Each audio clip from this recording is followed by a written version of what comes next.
அனைவருக்கும் வணக்கம். சமூக வலைதளங்களில் மழை பற்றியும் சென்னை வெள்ளம் பற்றியும் பரவி வரும் செய்திகளுக்கு ஒரு தெளிவான விளக்கத்தை வெதர்மேன் பிரதீப் ஜான் கொடுத்துள்ளார். கேரள மாநிலம் வயநாடு போல ஊட்டி மாறப்போகிறதா? இந்த வருடம் சென்னை மழையால் மூழ்கப் போகிறதா? செப்டம்பர் 15ஆம் தேதிக்கு பிறகு சென்னை சந்திக்கப் போகும் ஆபத்து என பலரும் யூடியூபில் அடித்து விடுகிறார்கள். தம்ப்நெயில் வைத்து மக்களை ஈர்த்து வியூஸ் பெறுவதற்காக இப்படி பலர் கட்டுக்கதைகளை கட்டிவிடுகிறார்கள். இதற்கு எல்லாம் வெதர்மேன் பிரதீப் ஜான் ஒரு தெளிவான விளக்கத்தை அளித்துள்ளார். அவர் அளித்துள்ள சமீபத்திய பேட்டி ஒன்றில் தென்மேற்கு பருவமழையை பொறுத்தவரை சென்னையில் காலையில் வெயில் அடிப்பதும் மாலையில் மழை வருவதும் வழக்கமாக இருக்கக்கூடிய ஒரு வானிலைதான். காலையிலிருந்தே கன்னியாகுமரி, வால்பாறை, நீலகிரி ஆகிய ஊர்களில் மழை பெய்யலாம். அந்த வானிலை சென்னைக்கு பொருந்தாது. தமிழ்நாட்டில் உள்ள 95% நிலப்பகுதிகளில் இரவு இடியுடன் மழை, காலை வெயில் இதான் இயல்பான நிலை. ஏப்ரல் மாதம் தொடங்கி அக்டோபர் வரை இதே சூழ்நிலை நீடிக்கும்.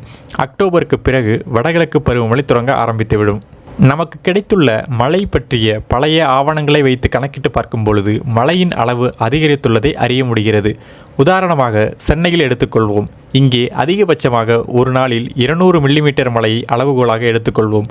ஆசிய கண்டத்தில் பல ஆண்டுகளாகவே சென்னை ஒரு வளர்ந்த நகரம். இங்கே 1813 பெய்த மழை பற்றிய டேட்டாக்கள் இருக்கின்றன. இந்த 200 வருடங்களில் 10 அல்லது 13 முறைதான் ஒரே நாளில் 200 மில்லிமீட்டர் மழை பதிவாகியுள்ளது. ஆனால் 2000 முதல் 2024 வரையிலான காலகட்டத்தில் ஒரே நாளில் 200 மில்லிமீட்டர் மழை 20 முறைக்கு மேல் பெய்துவிட்டது. இதை வைத்து கணிக்கும் போது ஒரே நாளில் அதிக கனமழை பெய்வது அதிகரித்துள்ளதை உணர முடிகிறது. முன்பெல்லாம் 50 நாட்களில் 1000 மில்லிமீட்டர் மழை நமக்கு கிடைக்கும். இப்பொழுது 30 நாட்களிலேயே அந்த 1000 மில்லிமீட்டர் மழையை நாம் பெற்றுவிடுகிறோம். இப்போது ஆந்திரா, குஜராத், தெலுங்கானாவில் கனமழை பெய்து வருவதை நாம் பார்க்கிறோம். இது இயற்கையாக நடப்பதுதான். ஒரு காற்றழுத்த பகுதி உள்ளே செல்லும்போது அதை சுற்றி உள்ள அடர்ந்த மேகங்கள் தொடர்ந்து மழை வரவே செய்யும். மிக்ஜான் புயல் சென்னைக்கு அருகே உடனே கரையை கடந்திருந்தால் இவ்வளவு மழை வெள்ளம் வந்திருக்காது. அந்த புயல் ஒரு நாள் முழுக்க தங்கி கரையை மெதுவாக கடந்தது. ஆகவே அதிகன மழையால் நாம் பாதிக்கப்பட்டோம். 400 முதல் 450 மில்லிமீட்டர் மழையானது ஒரே நாளில் பதிவானது. இதைப்போன்று இந்த ஆண்டும் ஒரு காற்றழுத்த பகுதியோ புயலோ உருவானால் அதிக மழைக்கு வாய்ப்பு இருக்கும். அதை இப்போதே சொல்ல முடியாது. அது எங்கே உருவாகிறது என்பதை கொண்டுதான் பாதிப்பை உணர முடியும். இந்த ஆண்டு வரப்போகும் புயலும் சென்னையை மட்டுமே தாக்கும் என நினைப்பது தவறு.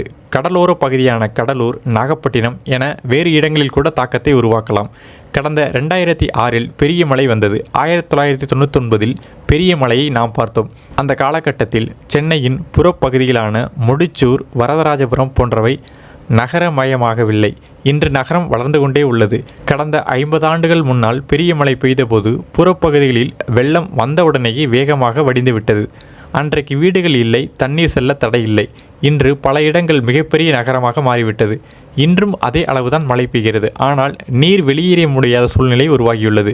உடனே குடியிருப்புகளில் புகுந்து விடுகிறது. இதுதான் இதற்கு முக்கிய காரணம். இந்த சென்னை நகரம் 150 மில்லிமீட்டர் வரை தாங்கும். அதை தாண்டும் போது பள்ளிக்கரணை போன்ற பகுதிகளில் வெள்ளம் வெளியேற 4 நாட்கள் ஆகும். இதை வைத்து உடனே சென்னையின் கடல் மட்டம் உயர்ந்துவிடும், சென்னை மூழ்கிவிடும் என பீதியை கிளப்புகிறார்கள். அதில் உண்மை இல்லை. யார் சொன்னாலும் நம்ப வேண்டாம். அதேபோல செப்டம்பர் 15க்கு மேல் ஒரு வெள்ளம் வரும் என்பது பொய். வழக்கமாக இந்த மாதத்தில் 150 மில்லிமீட்டர் மழைதான் பெய்யும். வரலாற்றில் அதற்கு மேல் பெய்ய வாய்ப்பே இல்லை. அது வதந்திதான் என்று வெதர்மேன் தெரிவித்திருக்கிறார்.